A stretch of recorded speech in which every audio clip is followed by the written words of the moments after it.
Bismillahirrahmanirrahim. Assalamualaikum warahmatullahi wabarakatuh. Alhamdulillahilladzi hadana lihaza wa ma kunna linahtadiya laula an hadana Allah.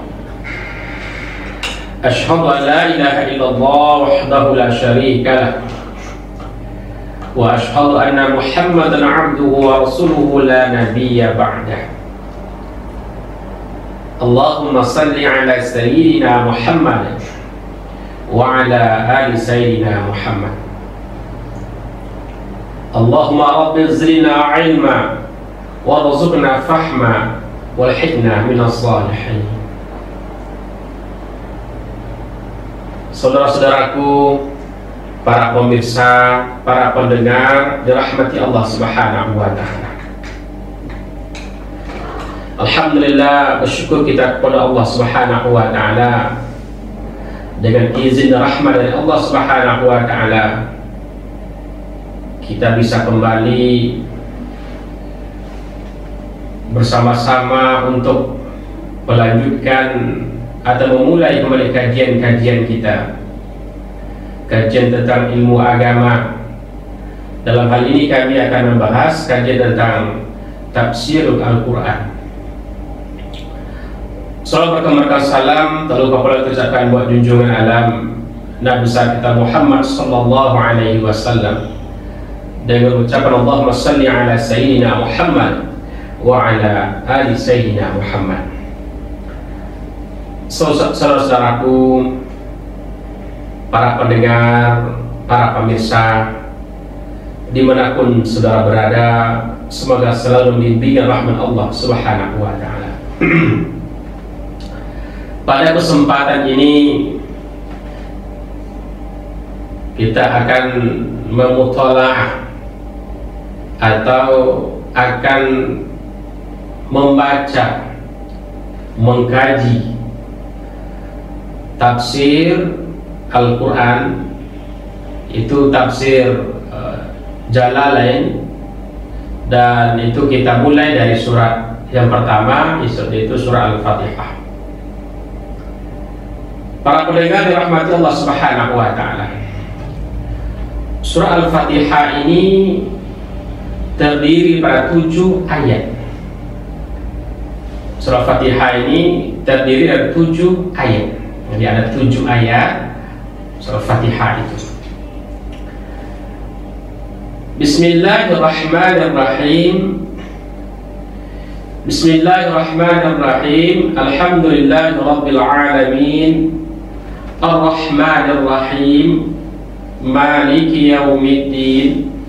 Iyyaka na'budu wa iyyaka nasta'in. Ihdinas siratal mustaqim. Suratal ladzina an'amta 'alaihim ghairil maghdubi 'alaihim waladdallin. Ada 7 ayat. Yang pertama, itu Bismillahirrahmanirrahim, dengan menyebut nama Allah yang Maha Pengasih lagi Maha Penyayang. Itu yang pertama. Kemudian yang keduanya, Alhamdulillahirabbil alamin, segala puji bagi Allah. Segala puji bagi Allah, yang Allah lah yang mempunyai segala pujian. Lafaz ayat ini merupakan kalimat berita. Ini masuk sebagai ungkapan pujian kepada Allah Subhanahu wa taala. Maka yang pantas kita puji itu adalah Allah Subhanahu wa taala. Kenapa? Karena yang mempunyai segala-galanya itu, yang memiliki segala-galanya itu, apapun namanya, itu adalah Allah Subhanahu wa taala. Maka dalam tafsirnya itu mengatakan alhamdulillah jumlah khabariyah. Maksudnya as-sana'u 'ala Allah, menyanjung Allah, memuji Allah Subhanahu wa taala. memuji Allah Subhanahu wa taala. Kenapa? Karena Allah Subhanahu wa taala adalah yang memiliki semua pujian yang diungkapkan oleh semua hambanya. Atau makna yang maksud ialah bahwa Allah Subhanahu wa taala adalah zat yang harus mereka puji. Lafaz Allah merupakan nama bagi zat yang berhak untuk disembah. Rabbil Alamin, Tuhan semesta sekalian alam. Yang punya alam ini Allah Subhanahu wa ta'ala. Maka yang berhak untuk disembah itu adalah Allah Subhanahu wa ta'ala. Tuhan semesta alam artinya apa? Allah adalah yang memiliki pujian. Allah yang memiliki pujian semua makhluknya. Dia itu terdiri daripada manusia, jin, malaikat, hewan-hewan melata dan lain-lainnya. Masing-masing mereka disebut alam. Manusia disebut alam, hewan disebut alam, tumbuh-tumbuhan disebut alam. Nah, kita di alam. Allah Ta'ala yang menjadikan semua alam ini, Allah Ta'ala yang menciptakan. Maka yang berhak untuk kita puji itu Allah Subhanahu wa ta'ala. Oleh karenanya alam ada disebut alamnya manusia, kemudian alamnya jin dan lain sebagainya.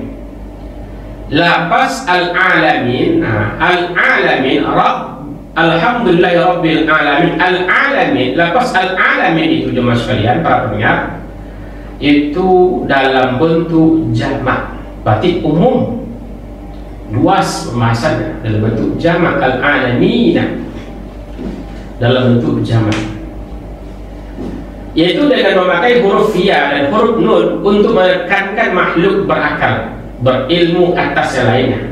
Kata alam berasal dari kata alamah, tanda. Maka dikatakan dalam tafsir ini kata alam itu dari kata alamah, minal alamah, li'annahu alamah al-mawjud. Karena alamah itu tanda, mengingat ialah tanda bagi adanya yang menciptakan, atau yang menjadikan kita. Itu baru lafaz alhamdulillahi rabbil alamin. Segala puji bagi Allah, Tuhan semesta sekalian alam.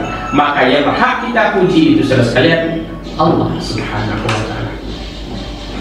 Yang berhak kita sayang itu saudara sekalian Allah Subhanahu wa ta'ala. Sedangkan yang lain tidak. Karena kita alam, kita makhluk. Kemudian saudara sekalian, Ar-Rahmanir Rahim. Ar-Rahmanir Rahim,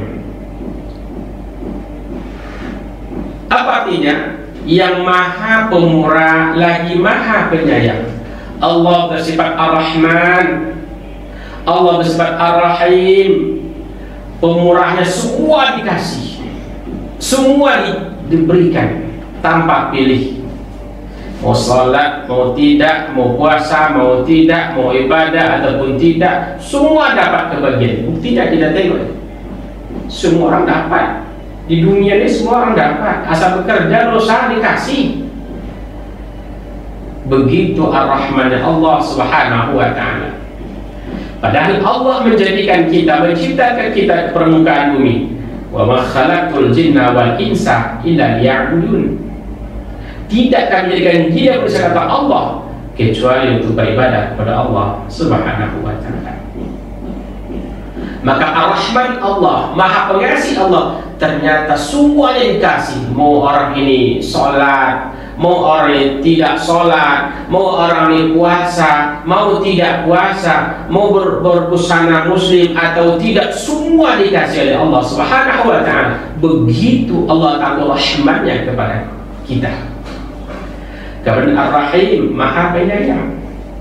Ar-Rahman Ar-Rahim, sayangnya inilah yang akan dipilih selesai. Tidak semua dapat sayang Allah Subhanahu wa ta'ala. Tentu yang mendapatkan sayang Allah Ta'ala ini adalah orang-orang yang mengerjakan perintah Allah Subhanahu wa ta'ala. orang-orang yang selalu beribadah kepada Allah, orang-orang yang selalu mengerjakan hal-hal yang dia tahu dari kewajiban kepadanya. Setiap manusia yang mukallaf itu, setiap manusia telah mukallaf dan dibebankan hukum kepadanya, maka dia wajib untuk melaksanakan ibadah kepada Allah Subhanahu wa ta'ala. Ibadah salat 5 waktu sehari semalam, ibadah salat 5 waktu sesama merupakan ibadah yang paling utama sekali, afdal, yang paling atas, yang paling utama, rasul ibadah, pimpin ibadah. Orang yang seperti ini insyaallah akan mendapatkan rahimnya Allah Subhanahu wa ta'ala. Dan orang mendapatkan rahim Allah ta'ala ini insyaallah, maka rezeki Allah berikan kepadanya ada keberkahannya, ada kebaikannya insyaallah, ada nilai positif dalam kehidupannya, sehingga apa yang terjadi, kehidupan keluarga itu insyaallah, keberkahan rezeki tadi akan membuat rumah tangganya itu rumah tangga yang sakinah, mawaddah, warahmah. Dari mana hasilnya itu? Didapatkan salah satunya dari hasil usaha yang halal yang dia makan, yang didapatkan karena dia adalah seorang hamba Allah yang selalu menjadikan dirinya untuk menghambakan diri kita kepada Allah Subhanahu wa ta'ala. Maka Ar-Rahim Allah memberikan kepada siapa? Itu kepada orang yang dia sayangi. Apa tafsirnya? Apa tafsirnya Ar-Rahim itu, saudara sekalian? Ar-Rahim Ar-Rahman Ar-Rahim aizur rahmah wa yaqratul khair li ahli, yaitu yang mempunyai kasih sayang, yang mempunyai rahmat, yang mempunyai rahmat. Rahmat ialah menghendaki kebaikan bagi yang menerimanya. Jadi dapat rahmat dan dapat rahim nanti, dapat rahmat nanti hasilnya apa? Yaitu menghasilkan suatu kebaikan, menghendaki suatu kebaikan bagi orang yang menerimanya. Rahmat, ada kebaikan, saudara sekalian. Karena kebahagiaan Allah berikan kepada kita ini akan membuat kehidupan kita di dunia ini lebih menyenangkan. Saudara-saudaraku, para pemirsa, para pendengar dirahmati Allah Subhanahu wa ta'ala, maka Ar-Rahman Ar-Rahim itu pengasih Allah, pemurah Allah kepada siapa yang dikasih. Ar-Rahim penyayang Allah, penyayang yang akan dipilih. Tidak semuanya yang akan mendapatkan itu. Kemudian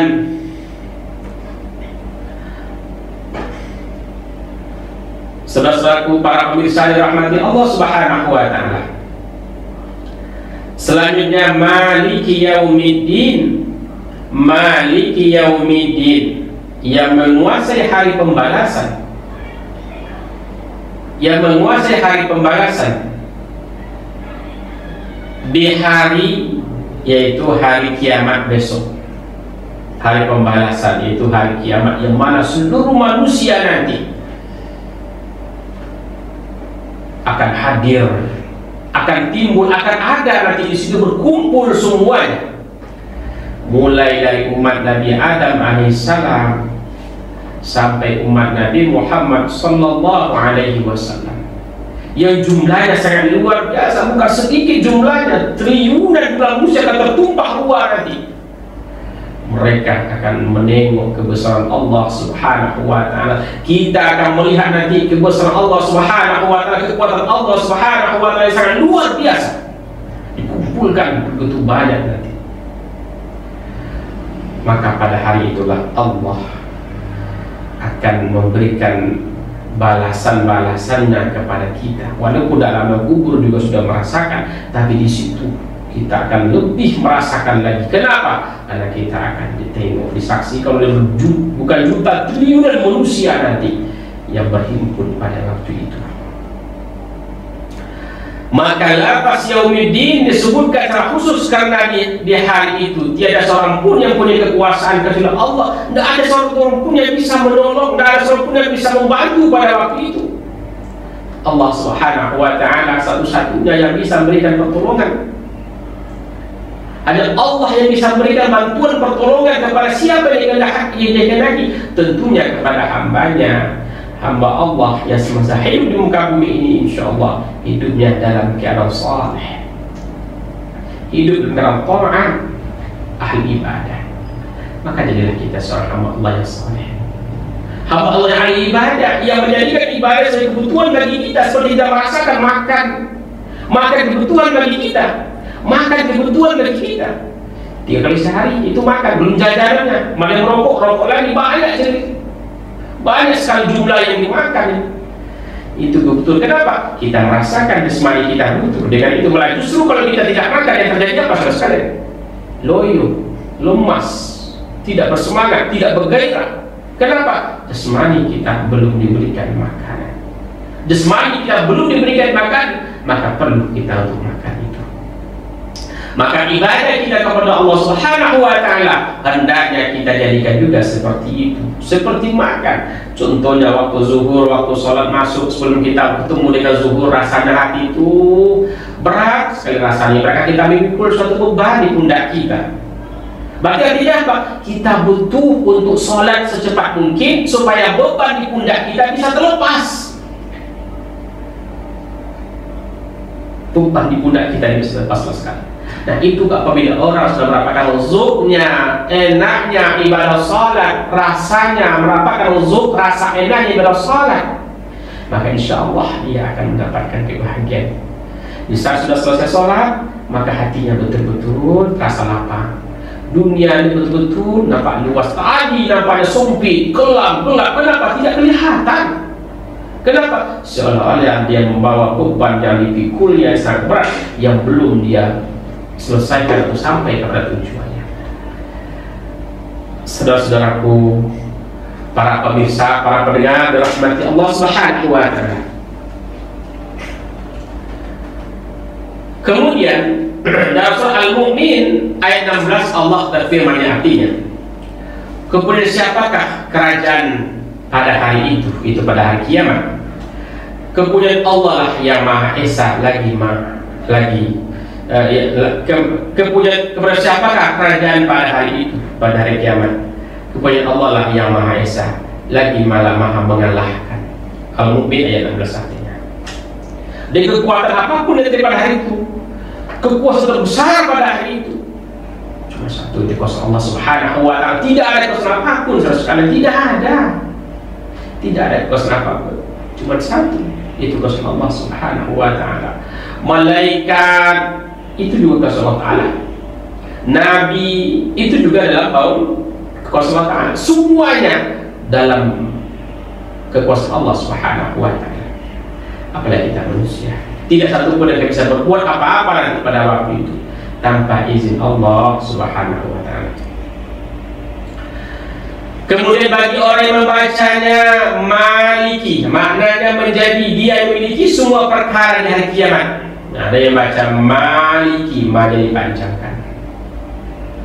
Maknanya menjadi dia yang memiliki semua perkara di hari kiamat, atau dialah zat yang memiliki sifat secara kekal, perihal sama dengan sifat-sifatnya yang lain, yaitu seperti ghafiruz zambi. Seperti sifat ghafiruz zambi. Apa ghafiruz zambi itu saudara sekalian? Itu sifat yang minta diampunkan dosanya. Ghafiruz zambi, minta diampunkan akan dosanya kepada Allah. Yang mengampuni dosanya, ghafir, yang mengampuni dosanya, ghafir, ya, ghafiruz zambi, yang mengampuni dosanya. Itu Allah Subhanahu wa ta'ala. Dengan demikian maka lafaz maliki yaumiddin ini sah menjadi sifat Allah karena sudah ma'rifah atau sudah dikenal. Maliki yaumiddin itu yang menguasai hari pembalasan, Allah Subhanahu wa ta'ala. Tidak seorang pun nanti akan bisa untuk berbuat apa-apa pada waktu itu, saudara. Anak tidak bisa minta tolong, istri, suami, nenek, datuk, kakek, semuanya tidak bisa berbuat apa-apa. Nafsi-nafsi kita sendiri pada waktu itu. Iyyaka na'budu wa iyyaka nasta'in. Iyyaka na'budu wa iyyaka nasta'in. Hanya kepada Engkaulah kami menyembah, ya Allah, dan hanya kepada Engkaulah, ya Allah, kami minta. Kepada Allah lah kita menyembah, minta tolong, berdoa kita kepada Allah. Setelah kita sujud, ibadah kita kepada Allah, angkat tangan kita, beribadah kita kepada Allah. Artinya saudara sekalian, artinya adalah kita beribadah kepada Allah itu kewajiban yang harus kita tunaikan. Setelah kita beribadah kepada Allah Subhanahu wa taala, maka kita minta hak kita. Apa? Berdoalah kepada Allah, berikan kebaikan kepada kami. Maka konsep dalam Islam itu seperti apa sebenarnya? Seperti apa solusi kita lancar, nikmat kita murah, rezeki lancar, terus kita mendapatkan kebaikan. Ternyata konsep dalam Islam itu dalam lafaz surah Fatihah ini, iyyaka na'budu wa iyyaka nasta'in. Bahasa kita ini apa? Menyembah dulu kita kepada Allah, baru kita angkat tangan minta tolong. Menyembah dulu kita kepada Allah, baru kita angkat tangan. Jangan kita mau angkat tangan saja, ya Allah berikan kepada kami kebaikan, berikan kepada kami keselamatan yang akhirat, tapi tidak sholat, tidak ibadah. Ini tidak cocok, tidak sesuai. Konsepnya apa? Iyyaka na'budu wa iyyaka nasta'in. Beribadah dulu, baru minta tolong, angkat tangan. Saudara-saudaraku, para pemirsa, para pendengar dirahmati Allah Subhanahu wa taala, maka beribadah kepada Allah seperti mengesahkan dan lainnya. Dan kami mohon pertolongan hanya kepadamu dalam menghadapi semua hamba-hambamu.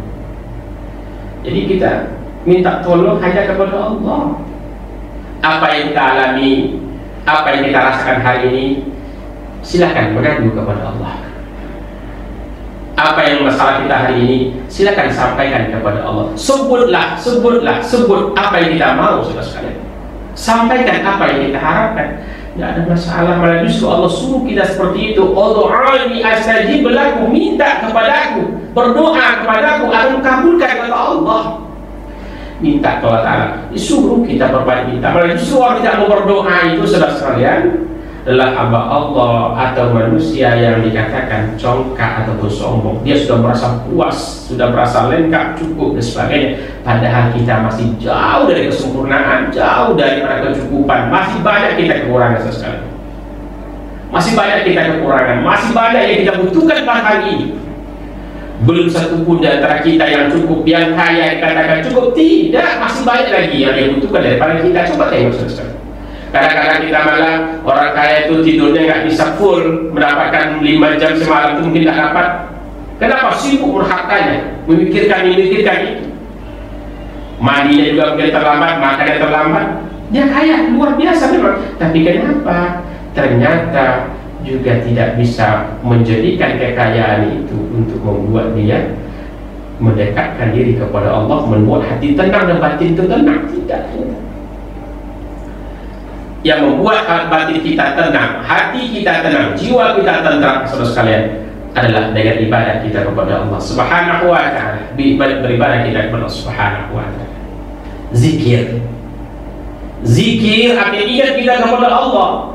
Ala bizikrillah tatma'innul qulub.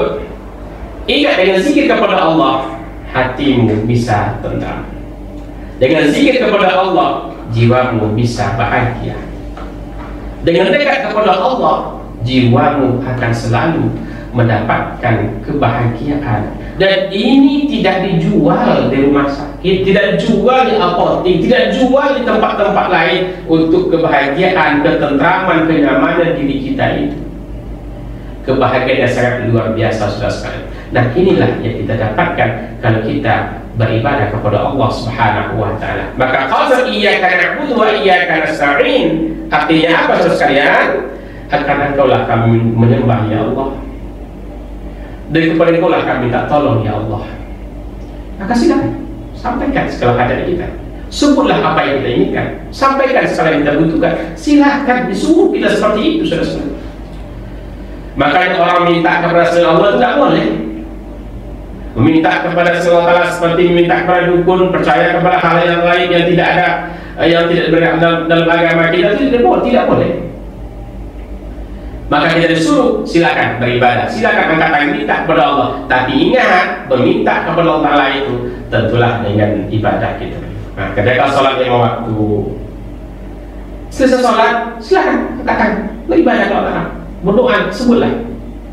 Mau apa yang kita sebut silakan, mau apa yang kita sampaikan silakan, mengadulah kita kepada Allah, sebutlah apa yang kita harapkan. Itu disuruh malah seperti itu salah sekali. Disuruh kita untuk menyebut apa yang menjadi kebutuhan bagi kita. Disuruh malah kita menyebut satu hal yang merupakan kepentingan yang harus kita dapatkan umpamanya. Silakan sampaikan kepada Allah. Tapi syaratnya harus beribadah dulu. Iyyaka na'budu wa iyyaka nasta'in.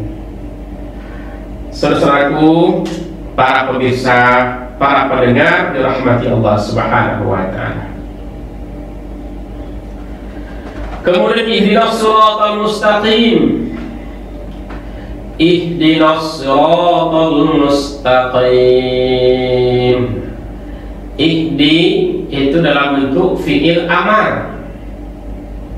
Tunjukilah, ada bentuk perintah, tunjukilah kami, tunjukilah kami ya Allah ke jalan yang lurus. Tunjuki kami ya Allah ke jalan yang lurus. Jalan yang lurus itu yaitu artinya bimbinglah kami ke jalan yang lurus.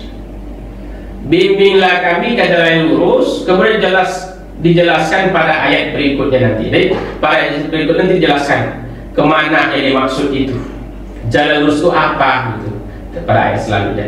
Maka kita minta kepada Allah, ihdinas siratal mustaqim, tunjuk kami Allah jalan yang lurus, jalan yang benar. Ini doa dalam sholat, ini doa. Maka ihdinas siratal mustaqim, ya Allah tunjuki kami jalan yang lurus. Ihdinas siratal mustaqim, ya Allah tunjuki kami jalan yang lurus. Jalan yang lurus, jalan yang Allah radai, itu jalan yang Allah bimbing kita dan Allah redha kepada kita, saudara sekalian. Karena dunia ini banyak jalan. Ada jalan yang Allah radai, ada jalan yang Allah tidak radai. Itu jalan yang tidak radai itu jalan kalau mengikuti langkah-langkah syaitan yang merupakan adu mubin, musuh Allah Subhanahu wa taala. Saudara-saudaraku, para pemirsa, para pendengar dirahmati Allah Subhanahu wa taala. Maka ini merupakan salah satu bentuk doa kita kepada Allah Subhanahu wa taala. Karena segala sesuatu yang ada di muka bumi ini semuanya berkat izin dari Allah Subhanahu wa taala. Maka mintalah kepada Allah. Kalau Allah mengizinkan kita, insya Allah, maka kita akan selamat dunia dan akhirat. Ayat selanjutnya itu siratal ladzina an'amta 'alaihim. Siratal ladzina an'amta 'alaihim ghairil maghdubi 'alaihim waladdallin.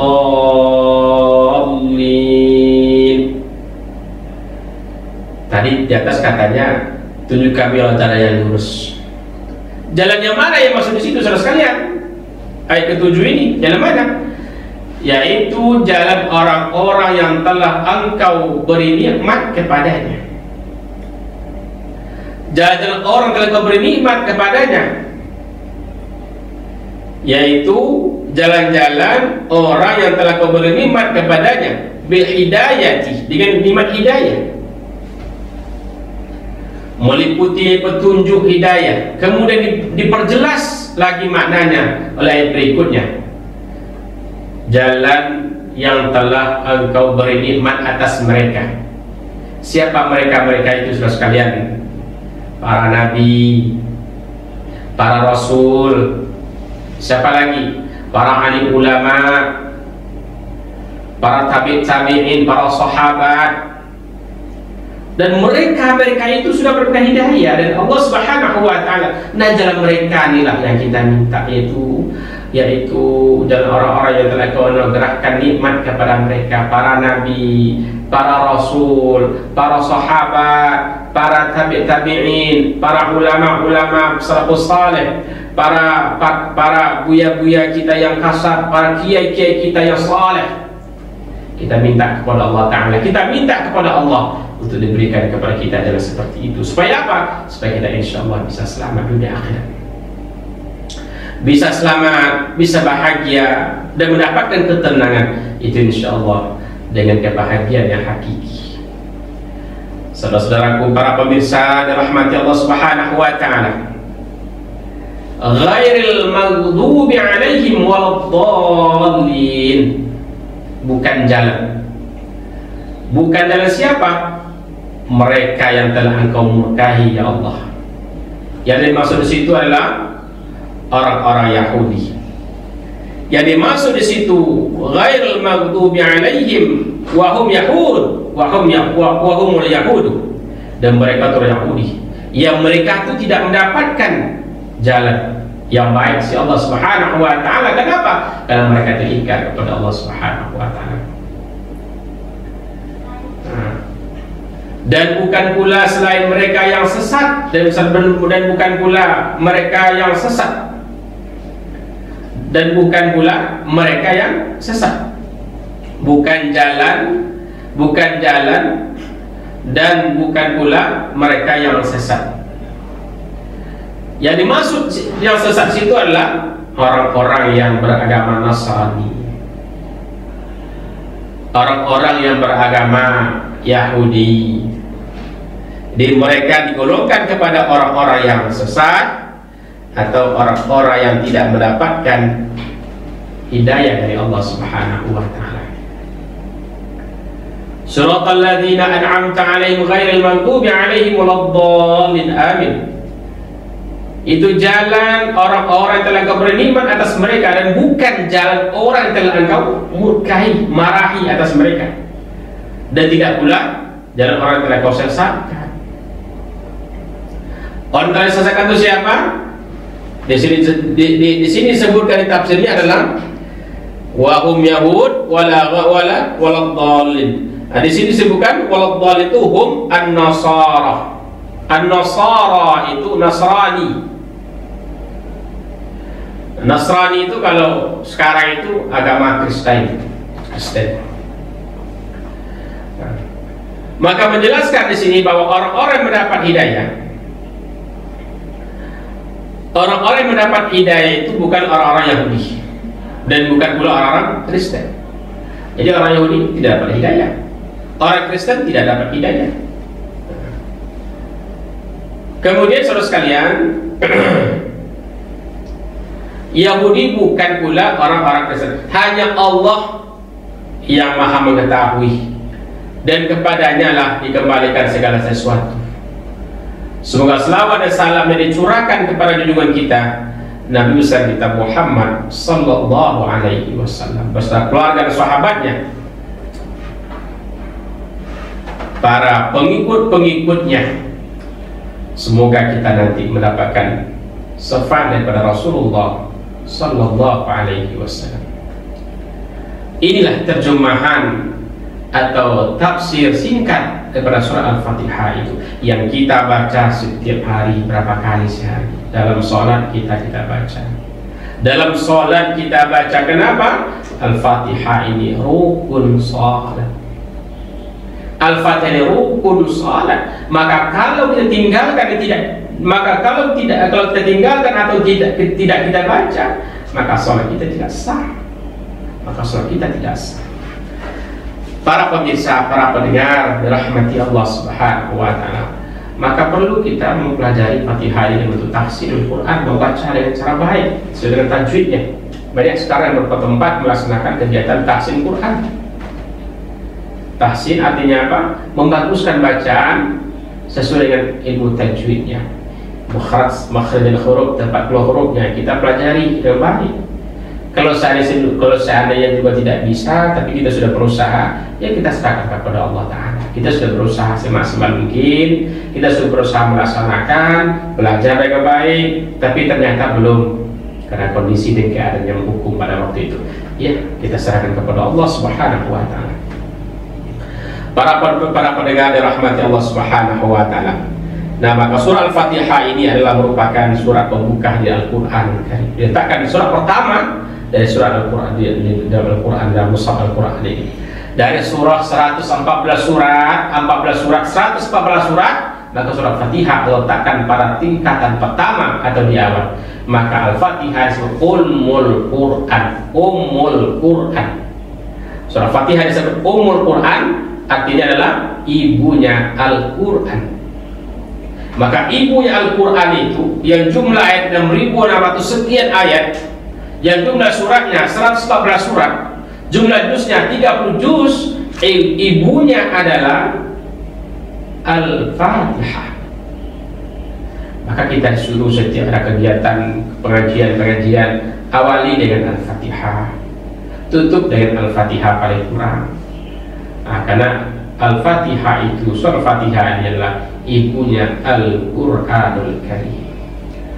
Saudara-saudaraku, para pemirsa, para pendengar dirahmati Allah Subhanahu wa taala, maka surah Al-Fatihah ini dalam sholat kita baca, karena itu merupakan rukun daripada ibadah sholat itu sendiri. Kemudian surah Al-Fatihah ini diturunkan di Makkah atau surat Makkiyah namanya. Surat Makkiyah karena Al-Fatihah itu diturunkan di Makkah sebanyak 7 ayat. Maka Bismillahirrahmanirrahim yang di atas tadi itu adalah ayat pertama dari surah Al-Fatihah. Maka kalau kita sholat jangan tinggal Bismillahnya, ya. Bismillahirrahmanirrahim. Alhamdulillahi Rabbil Alamin. Mazhab Syafi'i Bismillahnya dijaharkan pada waktu jahar, disirkan pada waktu sir, itu Syafi'i. Hambali Maliki, Hambali dengan Hanafi dijaharkan, disirkan pada waktu sir, dan disirkan pada waktu jahar. Mazhab Maliki tidak baca Bismillah sama sekali.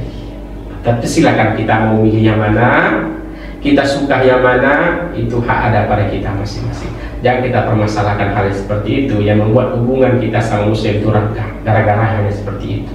Ulama kita melaksanakan seperti itu.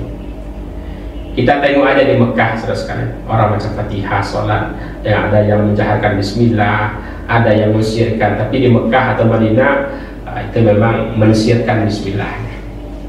Aman semuanya, tidak ada masalah. Tidak ada kok orang menyalahkan itu bid'ah, itu salah. Tidak ada, semuanya aman, tentram saja, damai, rukun saja semuanya mereka. Yang paling damai menurut kita itu agama itu di Mekah, di Madinah, kan tidak yang menyalahkan. Semuanya berjalan dengan sesuai dengan keyakinan atau di mana yang dia ikuti sama sekali. Mau baca Sayyidina boleh, mau baca tidak Sayyidina juga boleh. Emang di Mekah tidak ada Sayyidina? Ada pakai Sayyidina? Ada. Jadi makanya dalam hal ini kita terbuka. Terbuka seperti apa? Kembali kepada kita masing-masing. Di mana kita yakinnya, di mana kita kuatnya untuk mengikuti itu. Kalau kita yakin dengan hal seperti ini, dengan baca Bismillah, ya baca Bismillah dengan cara Syafi'i seperti itu. Saudara-saudaraku, para pemirsa, para pendengar dirahmati Allah Subhanahu wa taala. Maka di beberapa majlis kita tengok ada orang yang memperbaiki baca Fatihah ini, dikatakan qorinya. Qori itu adalah orang yang ahli dalam membaca Al-Quran. Dikatakan qorinya, nanti qorinya memperbaiki bacaannya.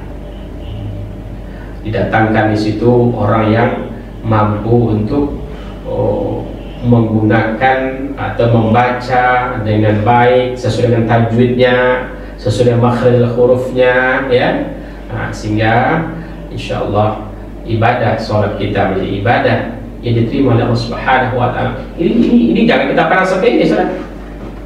Memang kita dari dulu baca Fatihah, dari dulu kita baca Fatihah, dari dulu kita baca Alhamdulillah ini. Tapi justru malah banyak yang dari kita yang tidak bisa, tidak pas. Mohon maaf kadang-kadang sama sekalian, mohon maaf. Banyak sekarang manusia yang baca Fatihahnya atau imam yang baca Fatihahnya yang tidak benar. Tidak perlulah saya ungkapkan di sini seperti apa. Tapi bisa kita tengok, bisa kita dengarkan, bisa kita dengarkan. Di saat kita jadi makmumnya, di saat kita mendengarnya, dia baca Fatihah tadi, maka banyak sekali kadang-kadang imam itu yang tidak paham dengan itu. Maka syar'i imam itu apa? Bukan hanya sekedar suara yang indah, bukan sekedar suara bagus suaranya. Itu semua tidak syarat sebenarnya. Yang syaratnya apa? Dia mengetahui, dia paham, dia ngerti ilmu tajwid, ilmu membaguskan baca Al-Quran. Ya sekarang sebut tahsinul Quran, tahsinul Al-Quran, membaguskan baca Al-Quran. Nah ini ya sekarang saudara sekalian yang menjadi suatu kegiatan di kampung-kampung. Alhamdulillah ya, mereka melaksanakan kegiatan tahsin Al-Quran. Ada beberapa tempat yang saya tahu yang ada sekali seminggu, sekali sepekan mereka itu melaksanakan tahsin Al-Quran atau membaca Al-Quran dengan cara memperbaiki Fatihahnya menjadi membaca yang lebih fasih, baik, sehingga alhamdulillah ibadah sholat kita menjadi ibadah yang nanti diterima oleh Allah Subhanahu wa Ta'ala. Karena kita memang tidak tahu sebenarnya ibadah kita itu diterima atau tidak. Kalau sekarang perkiraan bisa. Apa contohnya? Kalau sudah kita lengkapi syarat-syaratnya, sudah cukup semuanya, ya kita mungkin ya memperkirakan insya Allah diterima. Kenapa? Karena kita sudah mungkin syarat-syaratnya. Tapi secara mutlak juga tidak bisa kita katakan, ini sudah diterima oleh Allah Ta'ala. Tidak bisa. Tidak bisa secara mutlak, ini sudah diterima Allah Ta'ala, sudah pasti ini. Tidak bisa. Tapi ada perkiraan bisa. Contohnya seperti bahwa kita, saudara sekalian, bahwa kita sudah melengkapi semua rukun dan syaratnya dan kita kerjakan dengan sebaik-baiknya.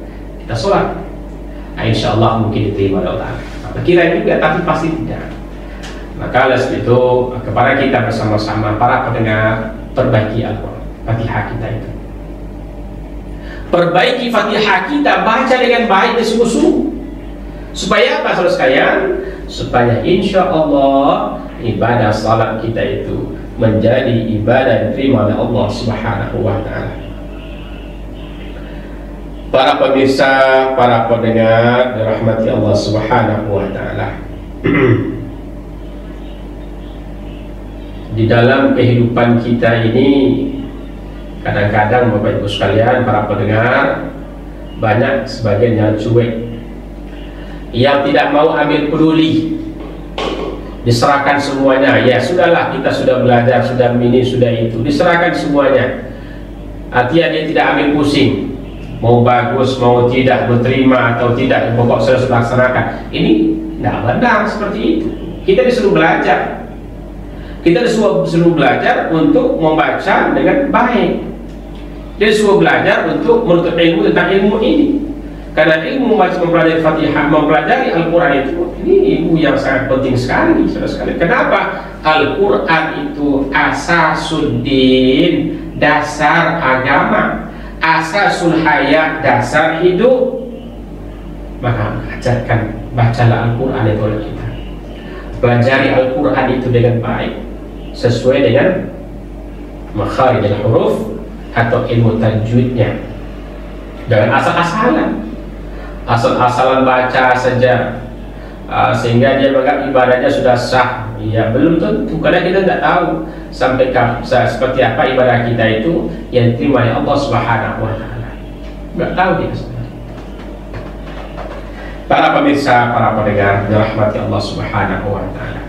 Maka ada soal Fatihah tadi, ada lafaz yang memohon kita kepada Allah, minta kita kepada Ta'ala, ihdinas siratal mustaqim, tunjuki kami Allah jalan yang lurus, tunjuki kami Allah jalan yang benar.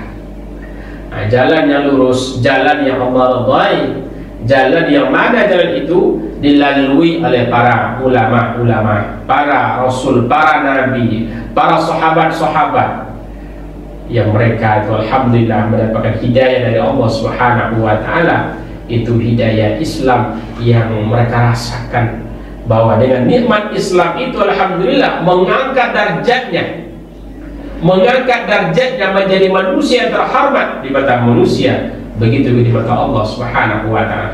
Bisa kita tengok saudara sekalian, para ulama-ulama besar kita hari ini yang mereka tersohor sekali, Allah mengangkat darjatnya. Kenapa? Karena dia adalah orang yang saleh dan baik. Kita sebutlah ulama-ulama hari ini yang tersohor, yang besar namanya saudara sekalian.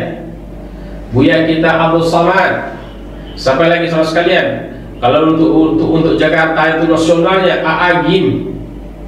Banyak sekali ulama-ulama yang besar hal ini. Ya Allah angkat darjatnya, Allah muliakan dia. Kenapa? Karena kesolehan dan ibadah kepada Allah Subhanahu wa taala. Maka mintalah kepada Allah Subhanahu wa taala. Terus kalian para pemirsa dirahmati Subhanahu wa taala, semoga dengan tafsir Al-Qur'an ini insyaallah, tafsir surah Fatihah insyaallah bisa menambah ilmu kepada kita untuk tergerak hati kita mengulang dan membaca surah Fatihah dengan cara baik atau tafsir Al-Quran. Semoga berkah insyaallah. Terima kasih. Assalamualaikum warahmatullahi wabarakatuh.